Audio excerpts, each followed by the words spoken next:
Round of applause.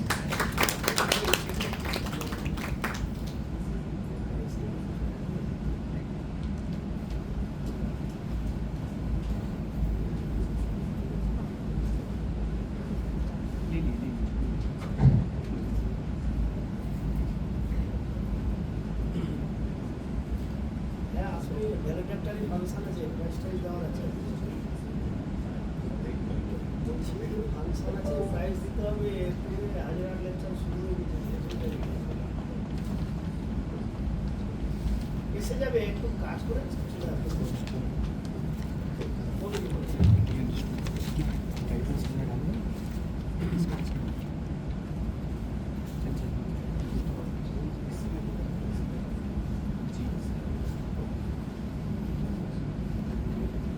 Good afternoon, everyone.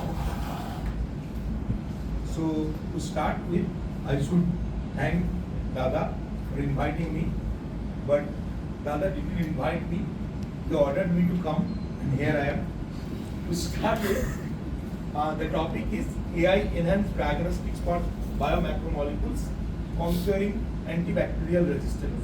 As Ankush have given a very interesting lecture on the concept of AI, I am not someone who developed AI. My work use AI, so it is mainly about antimicrobial resistance and how we are taking the help of AI to solve those problems.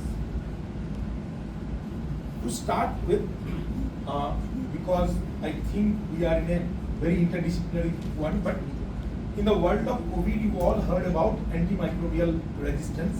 Today, I will talk about antibacterial resistance. And as I say, everyone know about, but to highlight it, from World Health Organization, it talks about the threat of antibiotic resistance is no longer a prediction for the future. It is happening right now in every region of the world and has the potential to affect anyone of any age in any country. To explain it more, I would like to show this slide where it projects the common death rates between 2018 and 2015. Where you see that measles, road accidents, diarrhea, diabetes, cancer, they are mostly comparable, but when we come to antimicrobial resistance, you see that there is a whooping increase projected of 100 times. And so that means the problem would be in such a position, the resistance would be in such a way that we will not have antibiotics. And without antibiotics, a simple mild wound would be life-threatening. Pregnancy and childbirth probably would be prohibited. Operations would be banned. And in one word, doctor described the situation as the patient diagnosed, but there is no solution. So it is diagnosed for death. So what we are doing in Hazra lab, we take an approach called DTMS. What is DTMS? So the first thing is diagnostics. Why first thing is diagnostics? Because unlike other diseases, when you talk about antimicrobial, antibacterial resistance, the first thing is to detect. And that's why development of diagnostics is the need of the hour. Once you have diagnostics, you go for the prevention, which is therapeutics. Then, now the situation is becoming worse, so we need to map our condition so that we know how the things are growing or it is under control. And once the mapping would be done, we could have done regular surveillance. So, together with diagnostics, therapeutics, mapping and surveillance, we could control this AMR, which is a current problem. Now, to talk about the main enzyme which we target is called beta-lactamase, which I am focusing today. So, there might be a question to start with, why beta-lactamase? And if you look at this slide, this talks about the total antibiotics used in each country till September 2020. 80% of them are either beta-lactam or beta-lactamase inhibitors. And what is not written here, if you look at carefully, you see that most of the country which is written here are either like in developing country, like developed country, or very close to be developed country. So underdeveloped and non-developed countries are not coming. That data is a further issue. We don't collect enough data. Data inconsistency is a big problem. So in short, beta-lactams being the cheap and rapidly working drug, it is mostly sold, and the enzyme beta-lactamase is creating as a cause and as a indicator of drug resistance. So by identifying or by studying beta-lactamase, it is not only you could combat against, you could also identify the AMR situation. So as you know, Hazra lab being 10 years of our work, people say a silly question like, if you are working, the whole lab is working on beta-lactamase. So is beta-lactamase one enzyme? Definitely not. There are 4 classic enzymes A, B, C, D. A, B, A, C and D are serine-based. Serine is an amino acid. Serine catalysis-based enzyme. And class B, if you see the 2 dots, it is actually a metal enzyme.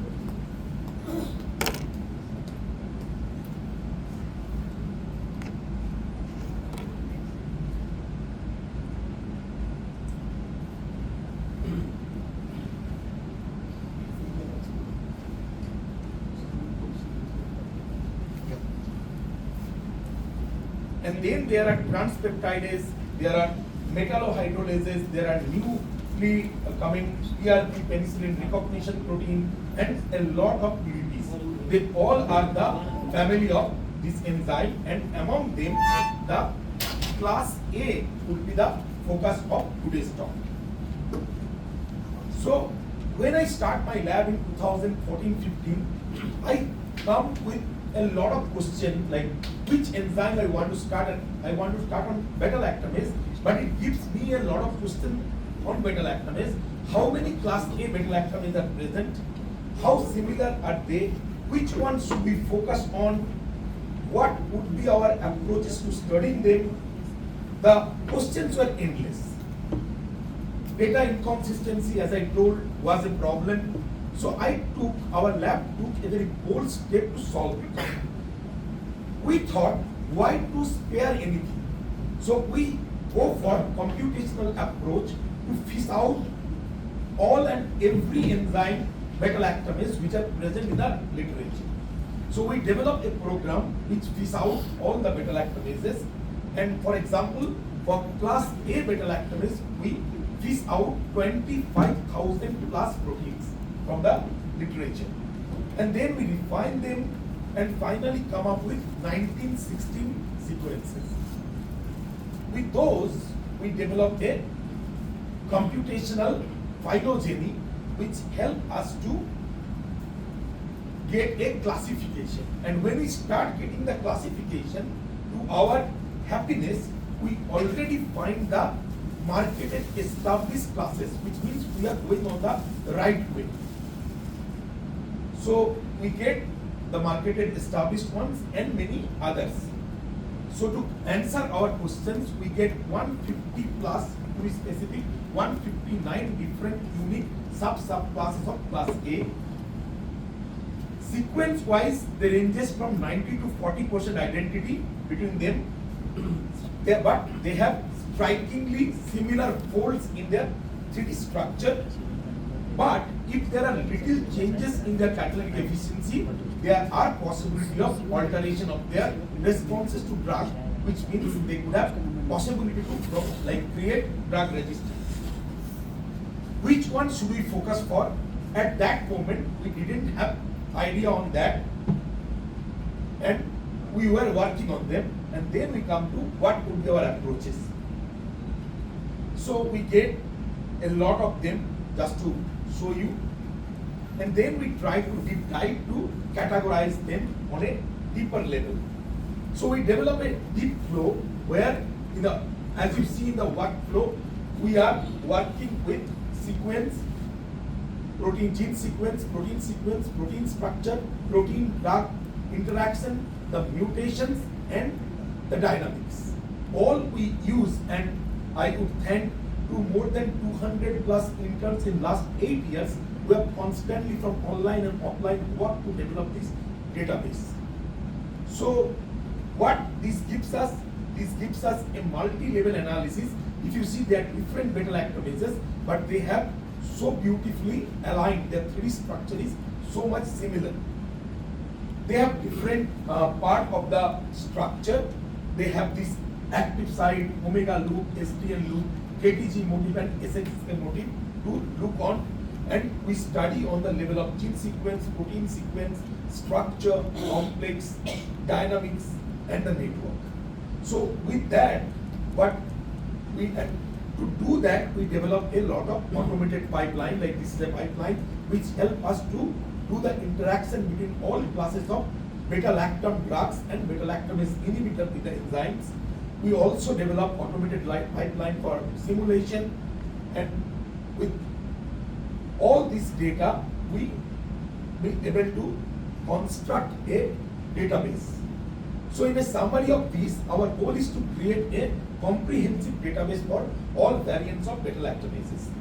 This project aims to create a platform for researchers to access practically all type of data on beta-lactamase. We anticipate that this study will serve as a toolkit for drug resistance study, and we also hope that the data inconsistency, which is a big problem, will no longer be a problem, and this will help predict the chance of new resistant variants to emerge. Also, we hope that it will make the fight against AMR a little easy. So we have developed it on many of them and developed a database which is called GBLD, or Global Beta-Lactamase Database. So what is our finding from there? First, to briefly talk about the class A, people know for a long time there are a lot of pathogenic bacteria and the beta-lactamases are associated with them, but we are the first one to come up with a sub-classification A1 and A2. So to quickly go through, we have shown the differences. You see where the loops are very different between a A1 representative and a A2 representative, which is very critical for their activity. And the omega loop I talked about, the omega loop's conformation is very different. So these two are very different, and now through our study, literature is now aware about that. Also, our study get the unique insertion mutation. So people who are associated with biology studies, they know that the genes are getting changed, and that called mutations. Mutations are generally like deletion, substitution. But we have identified something which is insertion. Insertion is a patch of a sequence which attached there, and an extreme example I am showing where in a loop where already there is 18 amino acids, a 28 amino acid is inserted, making a huge loop of 46.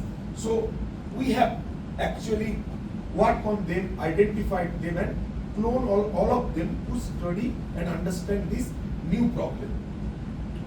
So in summary, insertion is a unique mutation to class A beta-lactamase recently observed in KPC, which is a subclass of beta-lactamase. Though identified in several clinical isolates, further study was not performed yet. The most critical component in the insertion could be spread over the community. So among bacteria, the effect of some character is passed on through horizontal transfer, which means like I have some knowledge, but I cannot transfer you to our younger students or dear students, but bacteria can do that. If bacteria is emerged with a power, that power is transferred to another bacteria in the form of horizontal gene transfer. So today, which is in KPC, would be coming into other organisms, other beta-lactamases, which is a big problem.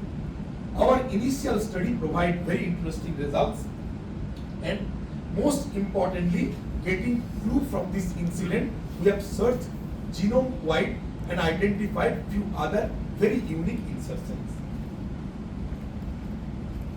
Also, like with that, this work leads to the experimental work of Hazra lab, where, if you remember, initially I told which one to work with.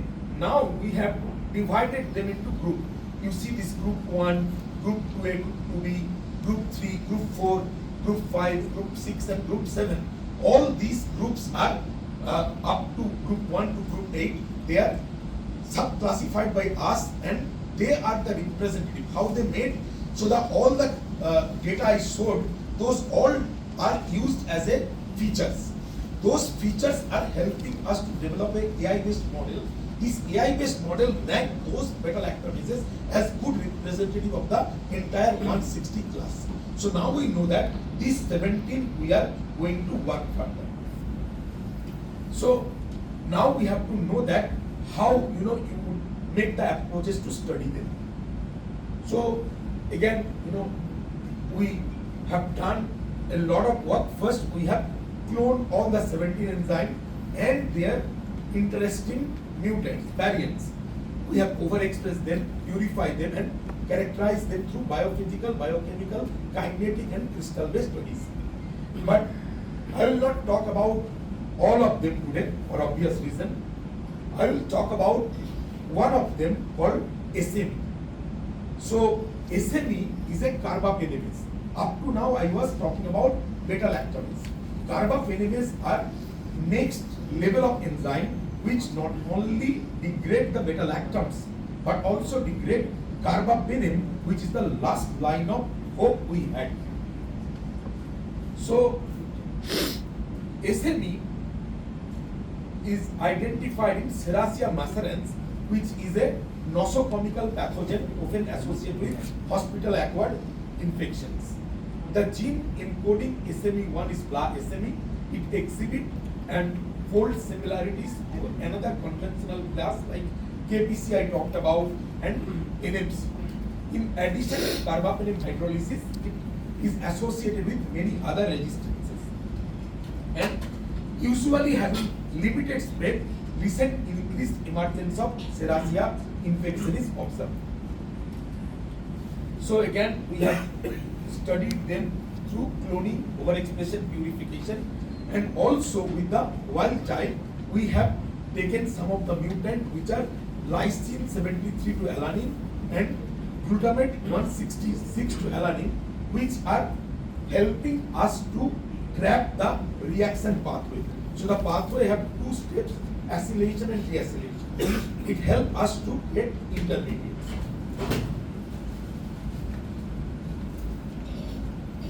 So I will talk about one case study which, in spite of studying those drugs, this is not yet happened anywhere. The drug family is called cephalosporin. So there are several types of cephalosporin drug. To go to little bit of chemistry, the C3 is connected to C3CSP3, like the carbon is sp3 hybridized. The examples are many. I have given cefepime, cefeprom and all. C3CSP2, the examples are ceftobiprole, cefprazole. C3 connected to sulfur. C3 connected to sulfur is ceftaroline. C3 connected to any halogen. C3 connected to nitrogen. C3 connected to oxygen. So several type of cephalosporins are available. What we have done, we have tried to understand the mechanism. The C3 side chain will undergo a electronic rearrangement upon acylation. And what happened, the bond between the C3 prime and C3 double prime will break after the acylation. And this sp3 hybridized C3, there would be a release, whereas for others there is no release. So if you see, this group is released and this is the crystal structures we have solved here. Whereas when they are with other bond, like the rest of them I have shown, it will not be releasing. This is the high resolution crystal structures of the complex with SME, which shows that which are not released. So basically this is the part, the new mechanism we have identified, where all the C3 side chains, how they behave. the data is further confirmed with the mass spec, high resolution mass spec analysis, where if the group is released, you could see the reduction of the mass. If the group is not released, the mass is intact. And to understand the mechanistic relation, we have also developed, beside our experimental study, a quantum mechanics, molecular mechanics study. The study was done by Nilatri Patra from IIT ISM. So what they did, they calculate the bond breaking pathway, and I would not go to the details, but what I show that there are three curves you see. The acylation, the curves are very similar, right? In this side. But in time of deacylation, the release time, the curves are favoring one and not favoring the other ones. So step 1 is comparable for all three representatives we have taken. The Sepsoludine shows the lowest energy requirement. There you see the lower one, and in Septarolene, the empty D block of the sulfur prohibits the proton transfer. So I will show a movie at the end of that which will show the mechanism. But now I will proceed why we do this study and why this is leads us to diagnostics. So you see that what I told, some of the cephalosporin have released the group. We have attached fluorescence probe or luminescence probe. Now, because it is released, there will be a release of the fluorescence probe or luminescence probe, which will be detected in the diagnostics. So, coming to the diagnostics, we start the diagnostics not with this reaction. We started it earlier. When we start our lab, we used to go to animal farm and we used to collect samples. What we feel that while we are collecting, which sample would be good for us. So we need to make a quick test. And we see that this beta-lactam compound, which is pale yellow, you see the 4-membered ring here. This is the characteristic of the beta-lactam compound. This is pale yellow in color, and in presence of the enzyme beta-lactamase, it becomes bright red. So this is a stark change of color. It helps us to quickly test taking the soil or wastewater of the animal farms. So we started with them, and once it works, we transfer this into a BL tester kit.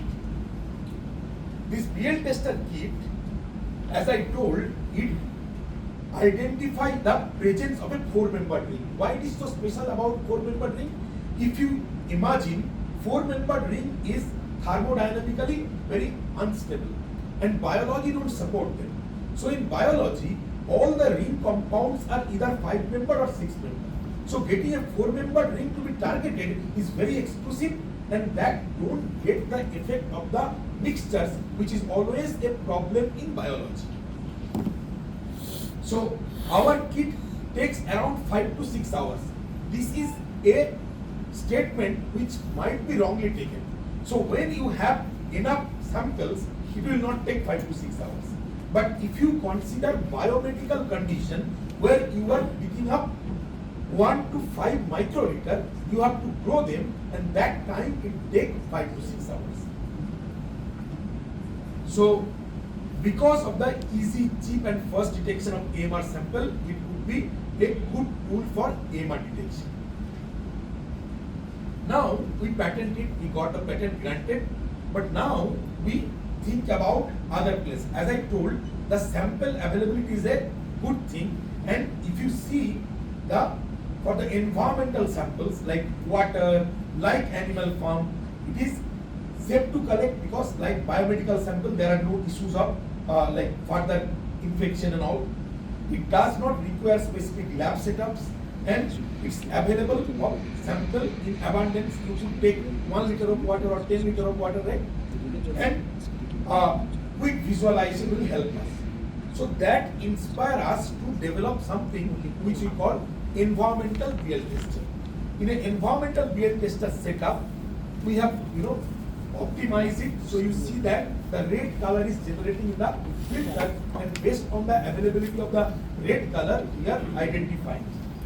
And what we do, we optimize which concentration minimum we could go within time.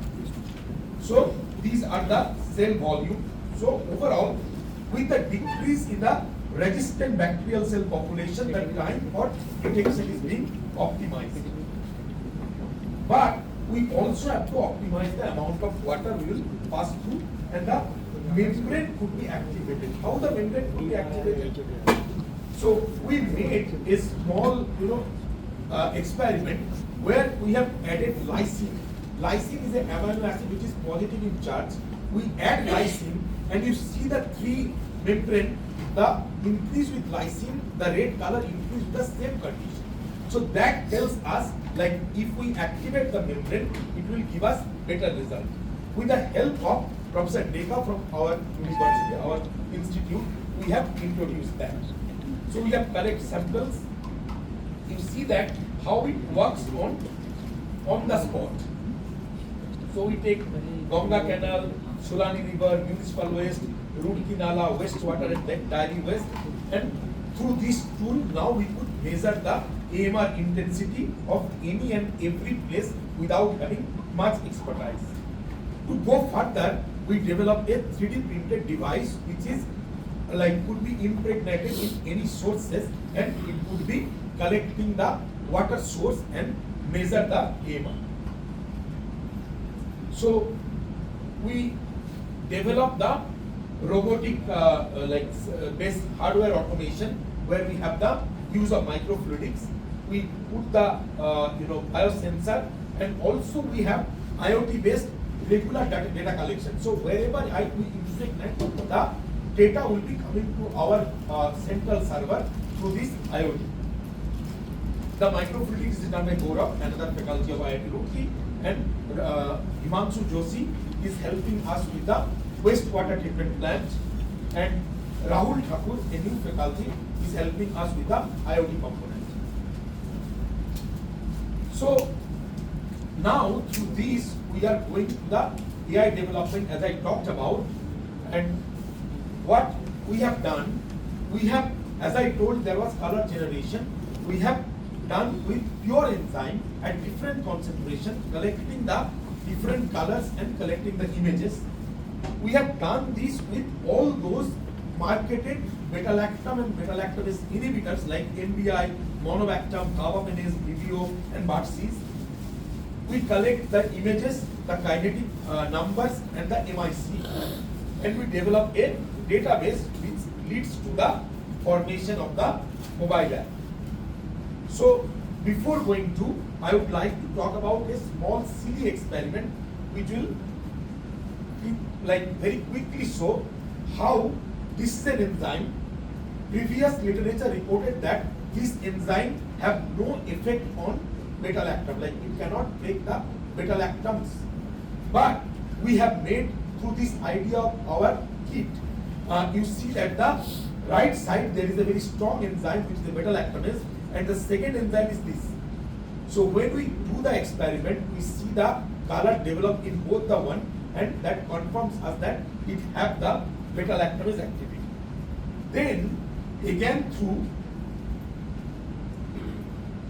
the data we have developed the second stage where we add the inhibitors, and we come out with the effect of inhibitors, how it shows the inhibition. And then at the last we have used the dual activity inhibitor for which it was known for, and compared that they are not affected by that. Also further we developed an advanced real tester kit which could separate between known beta-lactamase, metallo-beta-lactamase, serine beta-lactamase, and surprisingly we have identified one which is the metallo-beta-lactamase. Generally metallo-beta-lactamase don't break a dark monobactam called H-GONA, but we find an enzyme which is the metallo-beta-lactamase but which degrade the drug H-GONA. So this gives us the first enzyme, H-GONA hydrolyzing metallo-beta-lactamase. We published it in SCS Infectious Disease. It is published as a cover paper. this is the AI algorithm developed where we capture the image and then we go for the collection of the color which is created on the bottles, and then we do the interpolation of various concentrations through conversion of the color to RGB code, and further we collect the data for data augmentation, apply the image processing using convolution neural network and convert it to a mobile app. Deves is one of my partners who developed this AI algorithm. Finally, we developed the competitive PL tester where we introduce the activated filter and we make the total setup. So basically the fluorescence, like up to now we work on colorimetry compound, but further we go for fluorescence and luminescence development. Like here we have a conjugate where there is a beta-lactam and a fluorescence one. The cephalosporin effect I talked about, this allows when in the presence of enzyme the release of the fluorescence molecule giving a fluorescence signal, which the fluorescence compound is made by Somadipta Gula from DRNS. And then we have this molecule which is again a conjugate luminescence molecule where we have the release of the small molecule, but further needed the addition of a second enzyme which creates the luminescence. So these help us to make complicated braid and thread systems which increase the sensitivity of the diagnostics. We also developed a device in collaboration with TestRite. This guy Subham fortunately was the first year student when I joined IIT Roorkee. So about the BL tester performance, the BL tester original 6 hours the patent is granted. Advanced BL tester 4 hours the patent is published. This is the patent publication number. Competitive BL tester taking 2 hours the patent is already applied.